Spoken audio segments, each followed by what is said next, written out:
Hi, and welcome to the Thrive Alcohol Free podcast.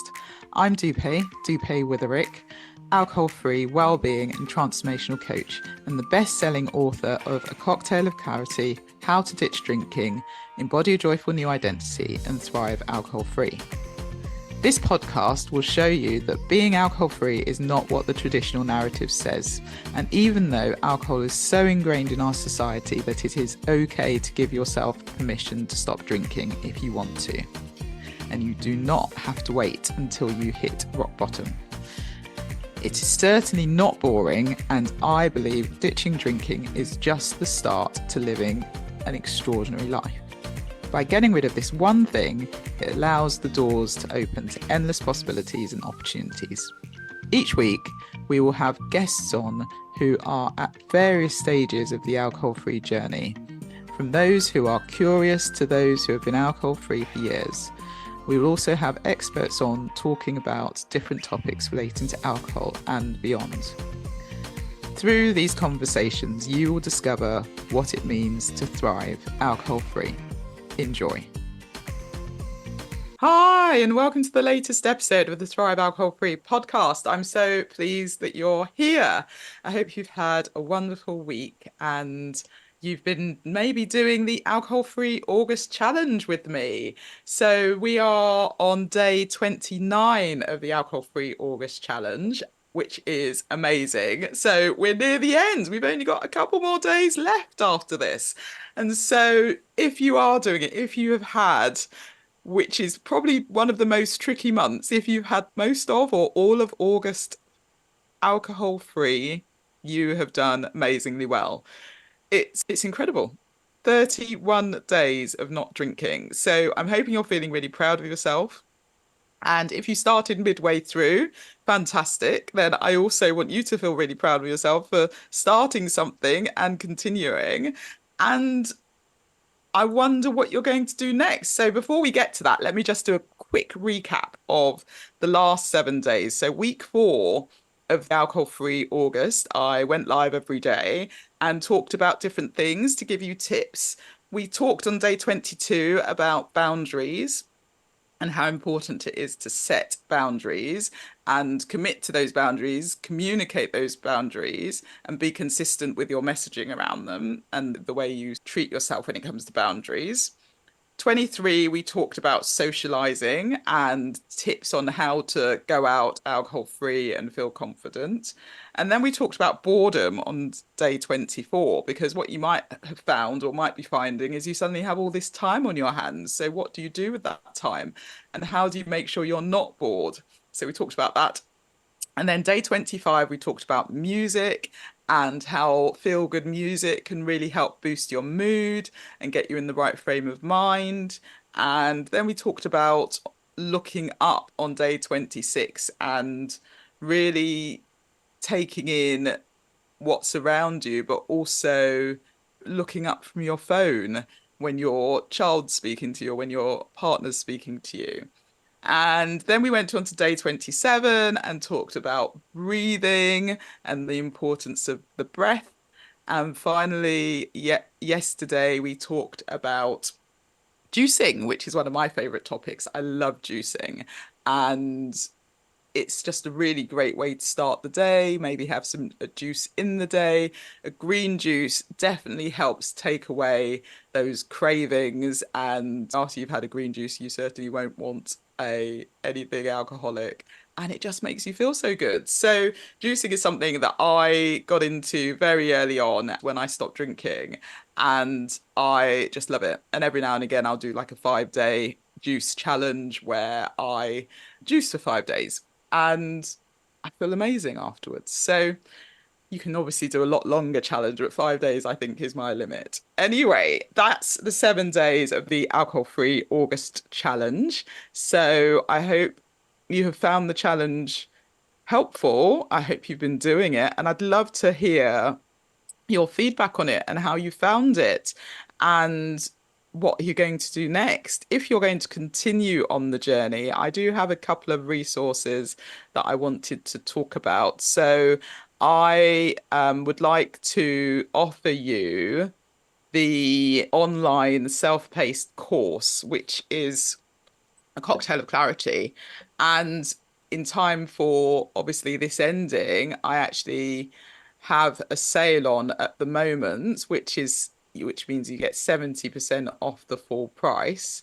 So if you are wanting to gain more insights about alcohol and its impact on our lives, if you want to reflect on your own relationship with alcohol in a deeper way, if you want to learn how to get through those initial alcohol-free firsts, really be able to journal it through and do exercises around it and everything else, and then get the practical tools to help you on your alcohol-free journey, then a Cocktail of Clarity online course is on sale until the 31st. So you can go and get it and then do that once you get to the end to keep you going. And you have that course for life. So you can access that whenever you want. So that's the course. And then if you would like to have a conversation with me about what your next steps could be and come up with a plan to keep going for maybe 100 days, because as you know, I always say 100 days is the best amount of time to really see all those benefits and opportunities coming to you, then book a discovery call, book a ditch drinking discovery call. I'd love to talk to you and help you come up with a plan for your next steps. Okay, so I also posted something earlier in the week, which I thought I'd share. And this goes back to my drinking days. And I was reflecting on Olivia Pope. I don't know if any of you watched Scandal when it was out, but I loved the show. It was a great show. And at the time, I wanted to be Olivia Pope. So my perspective was, of course, drinking large glasses of wine alone was normal, right? Because she would sit there and drink these huge glasses of wine, and that definitely kept me stuck in thinking that drinking red wine was essential to be a powerful, successful woman. And so when I went off red wines and I, as they just weren't agreeing with me anymore, and I was waking up at 3 in the morning and I had that foggy head the next day after one or two glasses, the thought that crossed my mind was I need to keep drinking. It never crossed my mind that I should take a break or I should stop. I mean, who does that unless you hit rock bottom? So my view was, okay, I'll go on to the lighter red wines. And I did that for a while, but then I couldn't stomach that either. So then it was like, well, I'll go on to the white wines, even though I was never really a white wine drinker. I even remember having fish with red wine with fish, which is obviously scandalous. You shouldn't have red wine and fish, but I was never a white wine drinker. So anyway, I digress. Eventually, it became clear that wine in general just wasn't helping me. But again, instead of stopping, I thought, well, I can still drink gin and tonic and I can still drink champagne. And it was always champagne because Prosecco was too sweet and champagne was oh so sophisticated. I mean, looking back, it sounds so ridiculous, the stories we tell ourselves. So ultimately, alcohol is ethanol. It's what we clean our houses with and it was what we fill our cars up with. Yet we choose to consume it in our precious bodies. So the point of the story with Olivia Pope is take away the alcohol. What was it that I really wanted? I wanted her confidence, her sexiness, her boldness. It was never about the booze. And isn't it funny how Olivia was still strong, a go-getter woman the morning after drinking, which was never the case. We all know about anxiety and needing coffee to just keep it all together. So, how about you? Is there a character that you thought by watching or by seeing or reading that they made you think that drinking was acceptable? Someone else who pops to mind is someone like Bridget Jones. So anyway, I'd love to hear. Let me know what you think. Let me know what you thought of that. And as I said, if you want to book a call to talk about your drinking and where you are in a really supportive, non-judgmental environment, then book a ditch drinking discovery call. I'd love to talk to you. Okay, so today I am speaking to Lindsay. Lindsay Sutherland Boal is the founder of She Walks Canada, and it was an initiative that launched in 2022 to inspire and support women in transforming their relationship with alcohol. And she's developed the first empowerment app through the lens of alcohol-free living, and that's called the Uncovery app. And so Lindsay's multifaceted career spans personal development coaching, executive leadership, the performing arts and public advocacy. And Her journey is a testament of the power of transformation, resilience, innovation, and community. And through her work with She Walks Canada, the Uncovery app, and various advocacy initiatives, she continues to make a significant impact on the lives of many, particularly women seeking to change their relationship with alcohol. I have a really great conversation with Lindsay, and why don't we go to that? Without further ado, here is the conversation with Lindsay. Well, welcome, Lindsay. It's so lovely to see you again. How are you? I'm so well. I'm so happy to see your face and talk to you. So nice to see you. So, thank you for being on the podcast. This is amazing. And you have such an incredible story. And what you've done with She Walks Canada to bring this community together is amazing. And then obviously, you've got your amazing app as well. We'll go into all of that detail. And I'm excited to talk to you. But first, for anyone who might not know you, why don't you give a brief introduction and then we can go into your story and why you're here and what led you to become alcohol free, and we can chat about that. Yes, for sure. Thank you. So my story is I've come to learn so garden variety, and I thought I was so special and so unique, but I've come to learn that my feelings of feeling so alone when I was trying to navigate sober curiosity and knowing I had a problematic relationship with alcohol and absolutely no idea how to deal with that. I learned that there are just so many women that are in the same situation and nobody's talking about it. And so as I progressed through my sober curiosity and finally had enough of my own life that I had created after not hitting a rock bottom, I call it rock enough. Rock enough will do. We don't need to hit rock bottom. So after I hit my rock enough, I just started my alcohol-free journey. And of course, at the time, I didn't know that's what it was called because I didn't have the language, I didn't have the experience. I just had the words that all the people sort of know about this journey. But what I realized, and this is upon reflection and over time, is what I was searching for was community and connection. And as I pursued alcohol-free living step by step, after about 2 years, I was able to create a platform that was everything that I didn't have but needed. And that is what I'm now building in my entire platforms is how can I create a spectrum of support required to deal with this considerable health issue that fills the gap so many women have and the gap that I certainly experienced when I was going through it. Yeah, and that's incredible. It's really interesting what you say. So many of us think we're the only ones waking up at 3 in the morning, berating Oh ourselves God. for having that drink. So many of us is The waking. 3 a.m. shame game, right? Exactly. Exactly. Yeah. So many people do it and then think, well, everyone around me seems to be loving this toxic thing. But for me, it's me. I've got the problem. I'm the one that can't cope with it. I'm the one that has the issue. There's something wrong with me. So it's really, Mhm. and I love what you said, that phrase. I'd not heard it before, rock enough. How Yes. fabulous is that phrase? Yeah. We don't need to hit rock bottom. Rock enough will do. Yeah, Mhm. I love that. I love that. Mhm. So, okay, so maybe let's go back. What then led you to rock enough to then actually say, that's it, I'm moving on? Maybe give us a bit of a background where you said that there was obviously no rock bottom. So, Mhm. what was your drinking career like? Let's talk about that first, and then we can head into what happens since.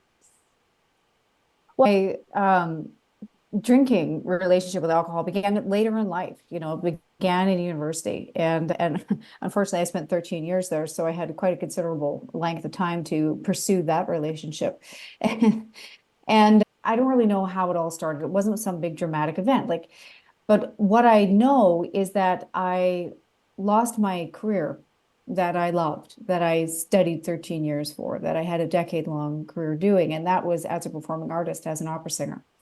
And I loved that. I loved everything about being on stage, about singing, about the costumes, about the characters, about the people I worked with. And I lost it all because of my drinking. And of course, I was never drunk on stage, but I was drunk at the parties in between.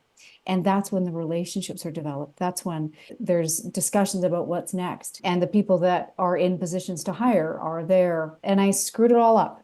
And it was the realization that that had happened and I had lost the thing that I loved the most. It was that combined with I had always identified who I was with what I did for a living. And I became quite confused and definitely felt very alone because I didn't know who I was anymore. I couldn't do the thing that I wanted to do, that I loved, that I was so passionate about. And so it was a combination of grief, of loss, of fear of what am I going to do now? Because I've spent all my time pursuing one thing that I loved. I can't do anything else. I don't have a skill set in anything else. And all the things. That was what led up to my over drinking. And I had tried to stop drinking 6 times before the seventh time that stuck. And so I thought that my drinking was going to be my life forever. I didn't think there was a way out of it. I didn't consider myself an alcoholic. I didn't identify with going to more traditional 12-step programming because I tried and I'm like, this is not me. So I thought that this was going to be my story forever and that I always referred to myself at that time as a has been that never was, and that my best days were gone. Mm. So I had enough of that. I had enough of Yeah. that. Yeah. And gosh, an opera singer. That is, and that's amazing. I wasn't aware of that. So that's incredible. Oh, And I think what you said can resonate with so many people because with work elements, whatever industry you're in, whatever you're doing, there is this social part to it where decisions are made, where things happen. And for some strange reason, they think it's a good idea to do that in a bar or in a pub or in where there's alcohol. And all these networking events and conferences that you go to, again, it seems like red wine and white wine is the must. And so when you talked about not, being absolutely fine on stage, but then when you were in those situations, what do you think happened in those situations which then led to where you ended up being? yeah.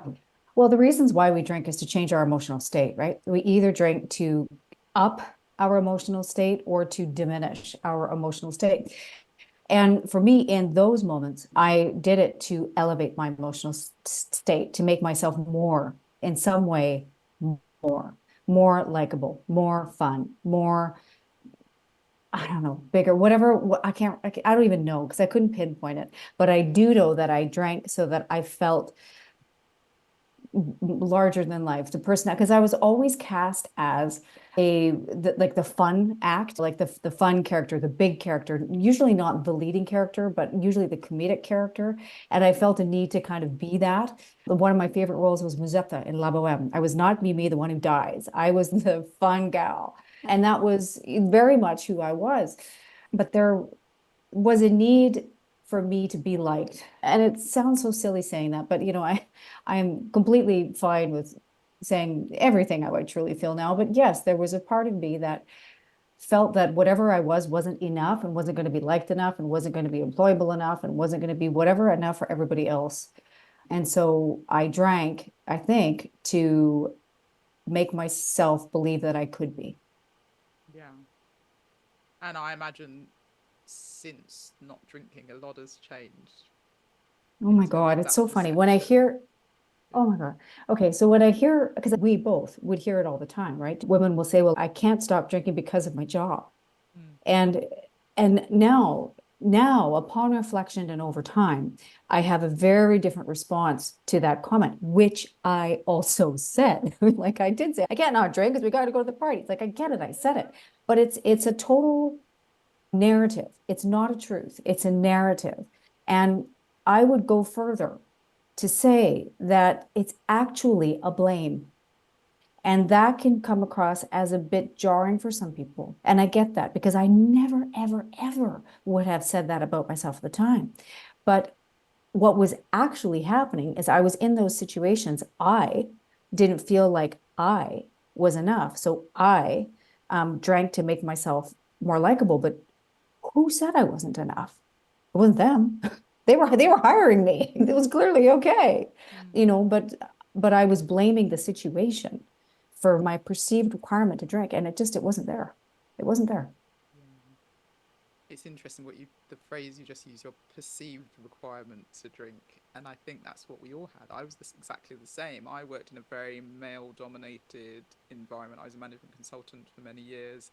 And I worked with clients all over the world, and the people I worked with, generally, I saw them drinking whiskey, or I saw them in the pub, or I saw them, and they were a certain type of person that I didn't see myself as necessarily, especially in the early days. You don't feel confident, and so then you think, well, by having a drink, I'll be able to be more confident. I'll be able to say more wittier things.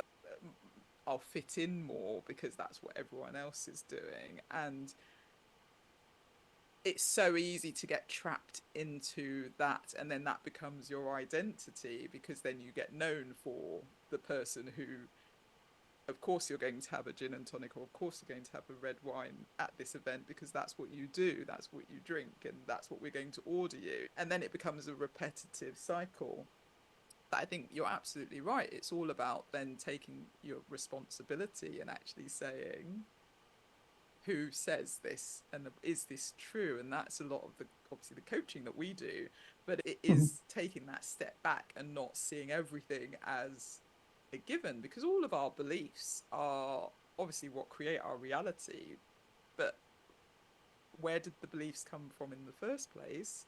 And do we ever question those beliefs? And if we don't, we might find we're going in a completely different direction based on some beliefs that just were never ours to have in the first place. Yeah, So, it's all narrative. so I wonder then, what's happened since? So you finally got to the point, and and again you said it took 6 times. So what were those? Maybe talk about those 6 times. I think that's really helpful for whoever's listening, because you could get the sense, with all the influencers and all the people that are around at the moment, the whole alcohol-free movement, that it's really easy for some people to just stop drinking, and that it's just happened overnight.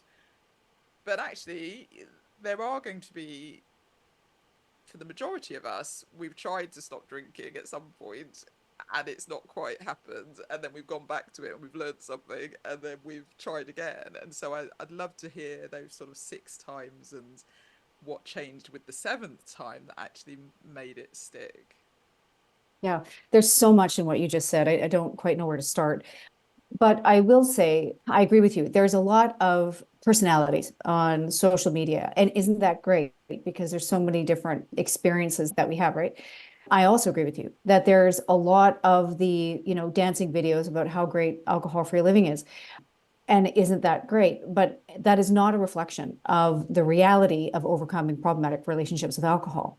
In fact, in my history, I've worked with tens of thousands of women only. I don't work with men. So just in the women that I've worked with, never once have I seen a woman with a problematic relationship with alcohol get it right the first time. Not once.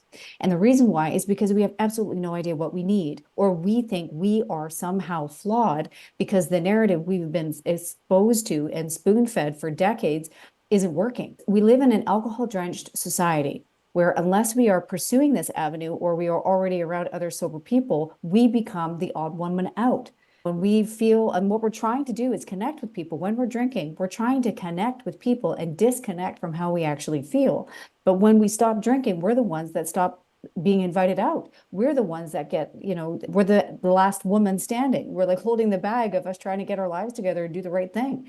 It can be an extremely lonely experience. And of course, people don't want to talk about that on social media because they don't want to expose themselves as having a further flaw. That's what this is all about. Women, particularly, will do whatever it is that we need to do to uphold the idea or the perceived idea that we have our lives together. We're not about to raise our hand and say, we totally screwed this shit up and we have no idea what we're going to do or how we're going to fix the problem. Who's going to do that? You and me. But that doesn't mean the millions of other people out there are going to say, yeah, I screwed this up. But I do talk about the 6 times that I didn't get it quote unquote right, when in fact, it's taken me 7 attempts to realize it's not another day one. It's one day closer. It's because it takes time. It takes time to figure out what we actually need. And for so many of us, we have it programmed into our mind that I need a drink, right? We have got to replace that with I need relief. And when we are ready, we can ask the second question, from what? And that's how we start the journey. That's how mine started. And so the difference, to answer the latter part of what you were saying, is what made the difference for you this time was I found other women who were unknown to me, who were not in my social circle, who were navigating the same path, where I didn't have to explain how I felt because I was already understood. I didn't need to justify why I wasn't drinking. I didn't need to talk about why it was so hard to go out on a Friday night and not order a margarita with alcohol in it. I didn't have to justify or do, I just needed to show up and say, this sucks today, or today's great, or I feel really good, or is anybody else not sleeping, or like all the weird things that happen. So it was finding other women, and then of course walking. The longer I stayed sober, the longer I could walk, the longer I could walk, the longer I could talk, and here we are. Yeah, yeah, amazing. And I think you're right. They say the opposite of addiction is connection, and I, Mhm. you know, it's not about how much you are drinking. I just think whether you when you're addicted to anything, whatever it is, loosely or rock bottom, it's connection that you're looking for. As you say as well, it's what feeling am I trying to create or what feeling am I trying to escape from? That's the fundamentals of it. It's not actually about the substance or the thing. It's No, about no. And the other big thing that you do not see people talking about on social media a lot is, okay, so what? So I say, okay, I don't need a drink. I need relief. Then what? Then what do I do? Because when we're in these early days where we're literally trying to figure out what to do, this is before where we're able to say, okay, I feel really uncomfortable. I feel really anxious. I'm going to get through this. I'm not going to drink, but man, this is hard. So before we get to that place, there's this horrible place where we're like, I don't know what to do, but just tell me what to do. And we want to do it. We just don't know what to do. And this is where things fall apart. And this is where I had so many failed attempts, is because I got to that place where I said I didn't want to drink. 5 o'clock came. I had a terrible week. I just want to relax. I just need a break. But I'm not going to go to a yoga class. I'm not going to go meditate. I'm not going to go phone a friend. I need a quick fix in 5 seconds or less and numb the feeling that is making me uncomfortable. Mm, mm. So what do you recommend? Okay. In my experience, the first thing we got to do is not bring wine into the house. And we've got to tell the person that we're living with that this is what we're doing. I am not drinking and I'm not bringing wine into the house, and I need you not to bring whatever your thing is in the house.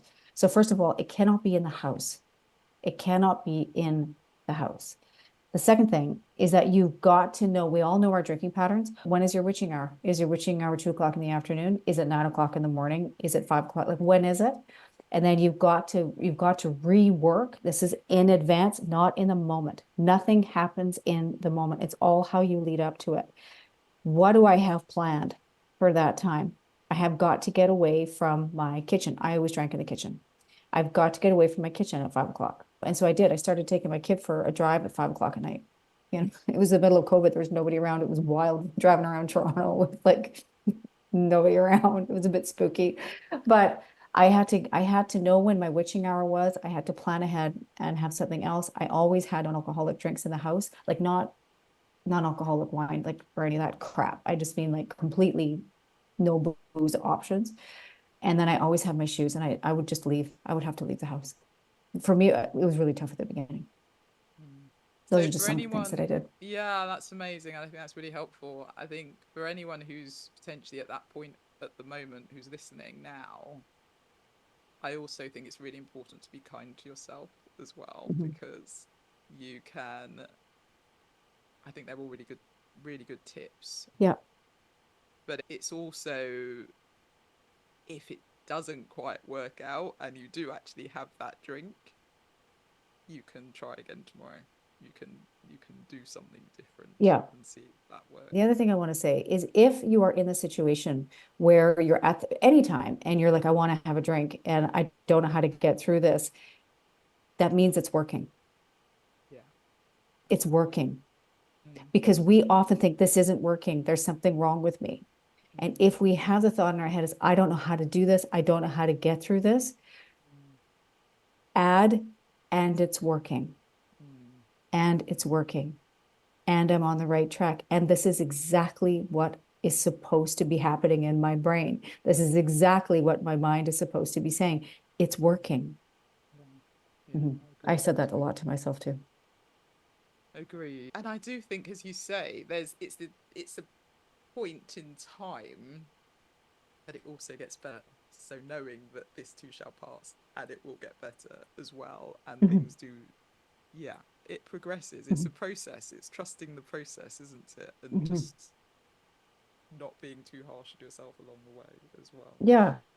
And a lot of people say it gets so much easier, but I would also like to say that we get so much better, because we're able to recognize, okay, so it's got so much to do with narrative too. Like when we're in those early days, I remember, and I know a lot of women do say things like, I'm angry that all of my friends can drink and I can't. I'm anxious, I'm tired, I'm grumpy, I'm irritable. I would just like to say, actually, you're a woman feeling anger, anxiety, all these things.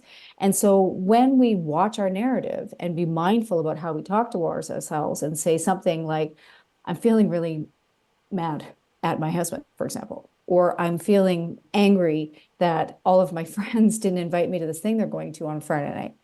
So it's not I am anger. It's no, you're a woman navigating this process. And if you're having this conversation with yourself, you're killing it. You're doing it. Mm. Good job. When they get around other women who are going through the same thing, we'll pat you on the back. Yeah, absolutely. And it is the feelings, isn't it? It's being able to process and manage those feelings when we're not used to having to do that. So for so many years, we've been numbing those emotions, be them positive and negative emotions, I'd like to say. But the actual, oh my goodness, I have to sit in these feelings now. I can't just have a drink to take that away is huge for Mhm. people. It is. And for a long time, I was saying we have to learn to sit in the discomfort. But I would like to add to that yes, I agree. So we need to be able to sit in the discomfort, but there comes a place where we're able to stand up and walk away from it. Not because we're turning our back on it, but because we've learned how to move forward. And it doesn't weigh us down.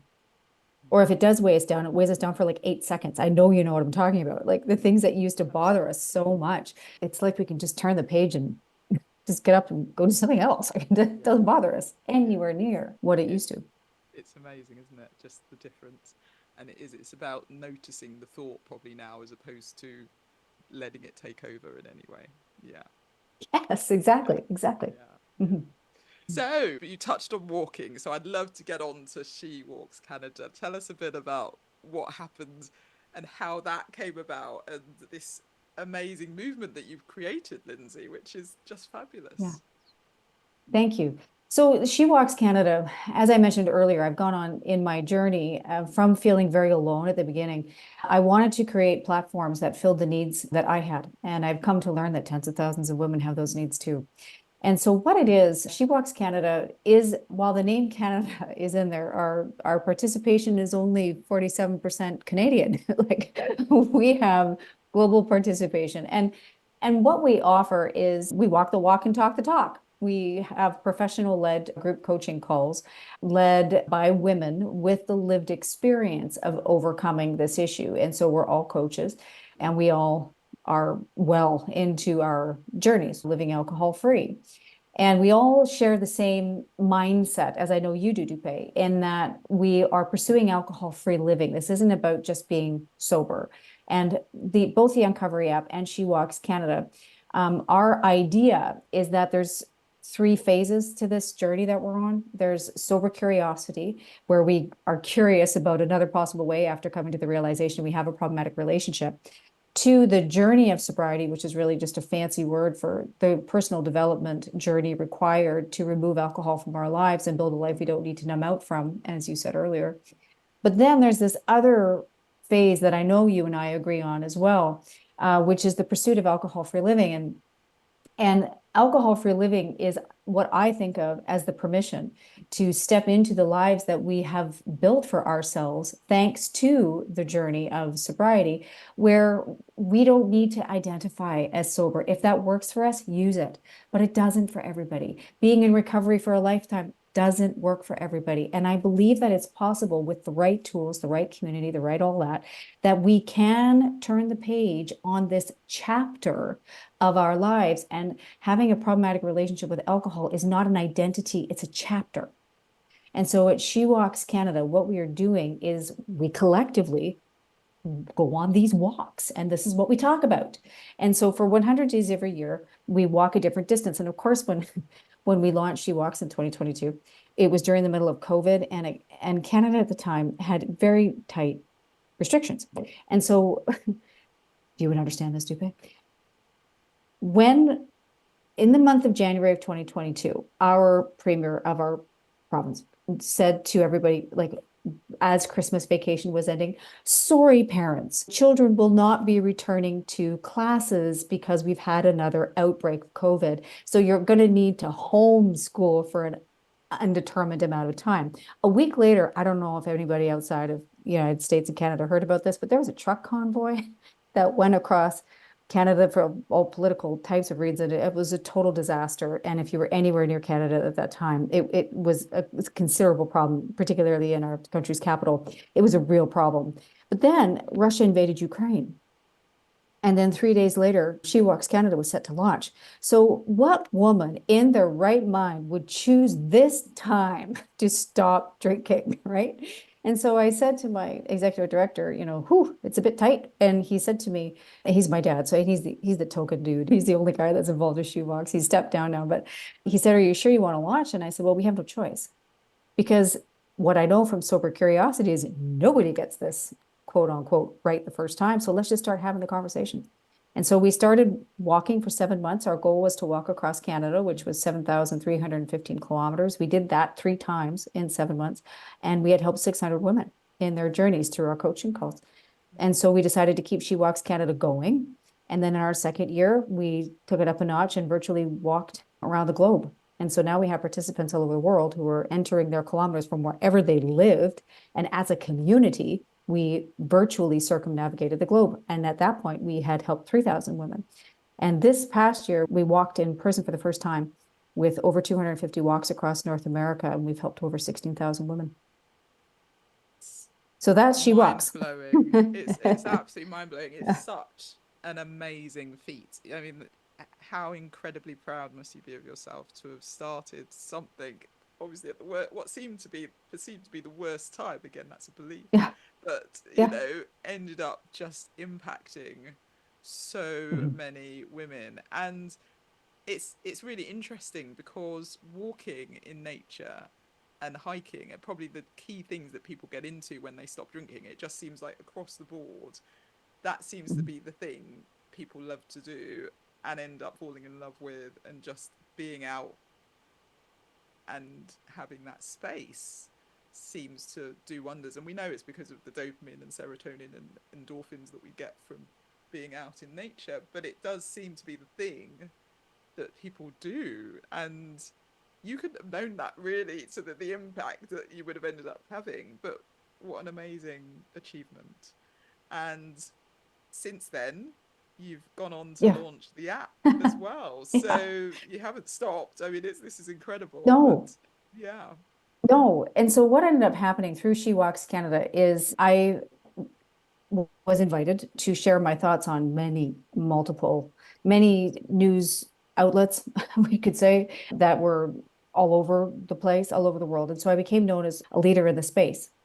And as a result of that, I became connected to more thought leaders, and I began to consider how I could expand my offering to better support the spectrum of supports required to deal with this considerable health issue. And everything that I offer is completely in line with modern research and what the medical community is now telling us. And so what we know, for example, is that alcoholism has been replaced with alcohol use disorder, for example, and alcoholic has been replaced with someone with alcohol use disorder. And part of my platform also addresses narrative and language, and why it is so important to use this kind of language is, as we know from our lived experience, 80% of people that have a problematic relationship with alcohol fall into this 80% problematic area that don't necessarily hit rock bottom. We can hit rock enough, but so many people think that because they aren't rock bottom, they aren't bad enough. and I can't get help. And I'm like, no, let's get help before we get to the place where we hit rock bottom and something really bad happens. I can't tell you how many times I said, well, my drinking can't be that bad because I haven't got a DUI. What kind of benchmark is that? Little did I know, almost every other woman had a benchmark like mine. And I said, this is silly. This has got to stop. And so all of the platforms that I've created reflect how women fall on this spectrum, whether it's mild to moderate, and certainly we can help the severe cases, but later in their journey when their medical team deems it at the right time.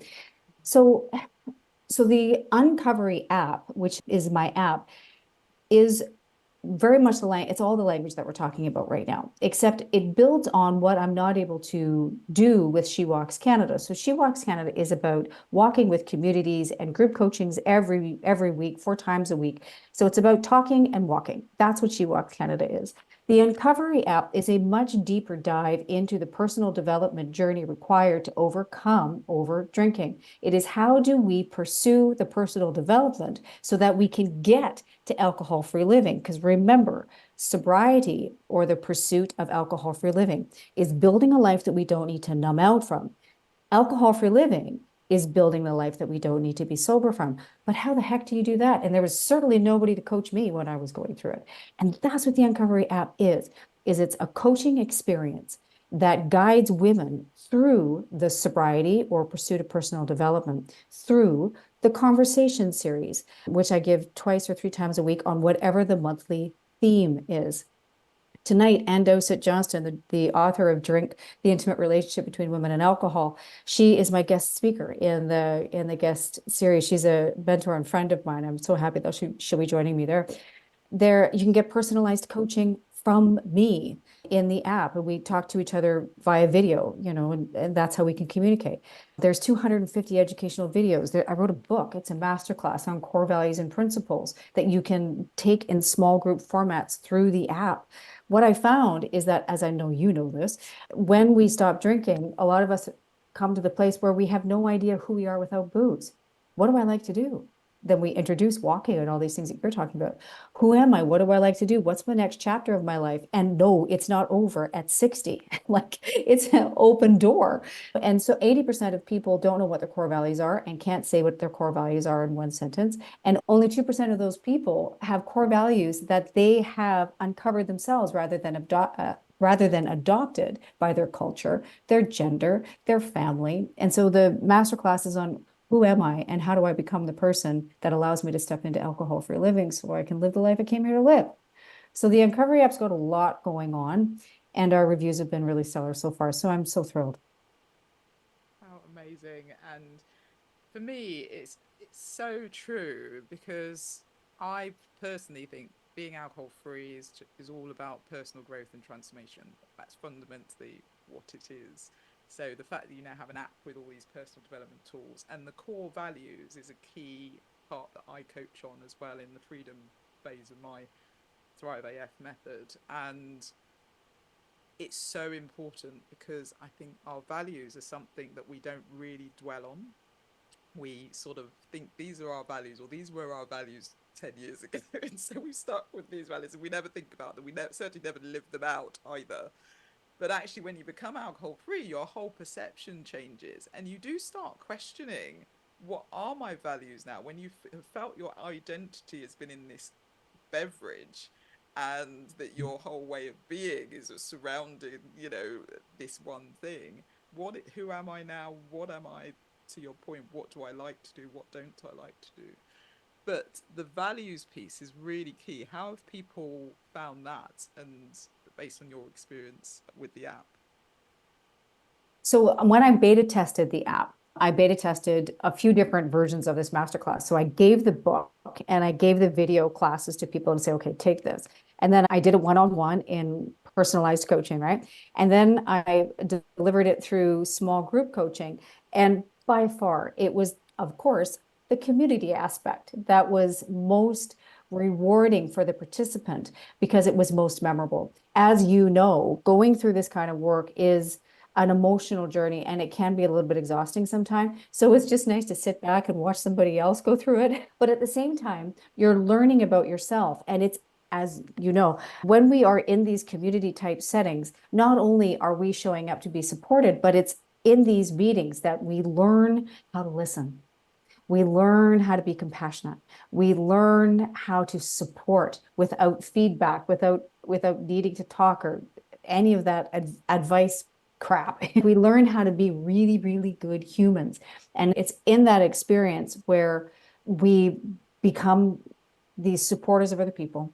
We are supported ourselves. We have the capacity to choose something different for how we want to be living our lives, and then take it a step further and talk about the principles portion of it. How are we going to implement it? It's okay to say these are the things that I value, but what does that actually look like on a day-to-day basis?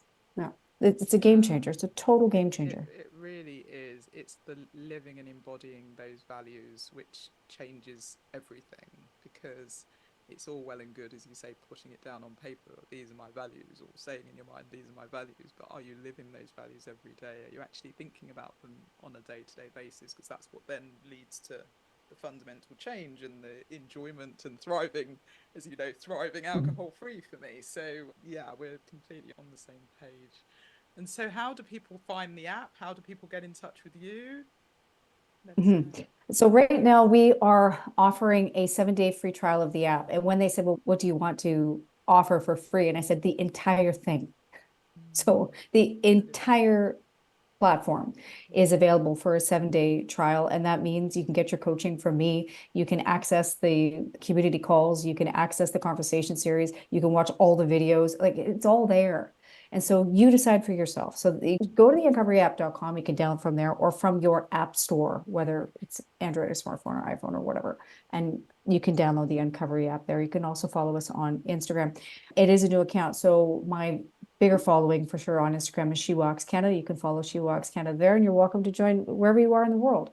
You can join our community there. We love to talk. I would love to walk wherever you are. Mhm. Amazing. And so, you talked about it being obviously global and people walking Mhm. everywhere. So, are there now local meetups and things that have sprung from that? Have you found that actually it's just grown, not necessarily with you needing to be at the helm of that?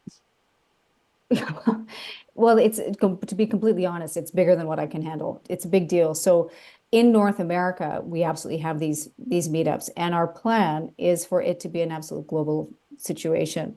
And so we'll find out exactly what that's going to look like for our next walk initiative, which will be the 2025 walk initiative. It's usually around February, March, April. But we'll be putting it out on social media. We're always looking for walk leaders in their communities, wherever they are in the world, to lead walks and to be leaders in their community in the alcohol-free space. Yeah, love that. So, if anyone's interested in doing that, they should also get Yeah. in touch. Yeah. Yes. Okay, On Instagram. brilliant. Yeah. Brilliant, brilliant. Okay, so any last piece of wisdom you want to share before I ask the question that I ask everybody? I would say that everybody comes to their sober or alcohol-free journey exactly when they're meant to. For a long time, I thought to myself, I should have done this earlier, any of that. And I did it at the right time. And so does everybody. So spend no time thinking about should have, could have, and like just forget it and just get on with it, because you're doing it at the right time for you. That's with sober curiosity. Final thought through sobriety: when you feel like it's hard, this isn't working, I'm not doing it right, I want you to know that you are. And those are the statements for women who get through it, that you're doing the right thing. And for alcohol free living, congratulations, you made it. Oh, well done. I love that. I love that. And it is, it's so many people say to me, I wish I'd done it earlier, especially those who have children who are now in their sort of late teens, early 20s, and they feel like they've missed the childhood or they've missed being a proper parent for the years that the children were younger. But I couldn't agree more. It all happens. You're exactly where you need to be, and whatever happens from now on in is what you make of it. Forget the past. Just focus on the present, and the future will come. So, Mhm. yeah, I think that's really, really well said. So it's been amazing having you on, Lindsay. Thank you so much. I've really enjoyed this Thank conversation. you. My final question, which I ask everybody who's a guest on the Thrive Alcohol Free podcast, is what does thriving alcohol free mean to you? To me, I live a life of freedom. I live a life of security. I live a life of honesty and presence. And I don't hate myself every morning when I wake up. And I am not fearful that I'm a has-been that never was, because I know that my best days are today. My best days are tomorrow. And of course, bad things are still going to happen because life happens. But there's absolutely nothing that can be thrown at me that I cannot handle. And I love that idea that things don't happen to us, they happen for us. And I am so grateful that my freedom has happened for me. Oh, I love that answer. Thank you so much for sharing that. And yeah, I think freedom is key. And that's why I called my third phase of the Thrive AF method of freedom, because that's exactly what it is. And you get to that point and that's it. That's alcohol free living. So love that you said that. Thank you so much. Well, so to get in touch with you, It's at She Walks Canada and at the Uncovery app and the the Uncovery. uncoverapp.com. Yeah, yeah. Perfect. Okay, so people can get in touch with you that way. I'm sure you'll have lots of people getting in touch with you. And then obviously if they want to get involved in the walk, then look out Yeah, for some announcements, I suppose, in the new year, in January time that's right. 2025. That's right. Perfect. Okay, how exciting. Well, I'd love Thank you. to hear how you get on. I'd love to hear how next year's walk goes. I'm sure it will be even bigger than the previous ones. And Mhm. yeah, maybe we'll have you back on the show to tell us where you are with the Uncovery app and what's happened since, so we can have another catch up. I'd love it. Thank you. Take care of yourself. Speak soon. Thank you. Well, thank you, Lindsay. It was so wonderful to talk to you, and thank you for sharing. And what you're doing with She Walks Canada and the Uncovery app is amazing. So thank you for that. And yeah, feel free to go and check out Lindsay and the app. And so I loved what she said about thriving alcohol free, and the fact that she said things happen for us. And it's living a life of freedom, security, honesty, presence, and she doesn't hate herself. I mean, it's really funny. People just realize that they don't actually love themselves or they don't speak very well to themselves.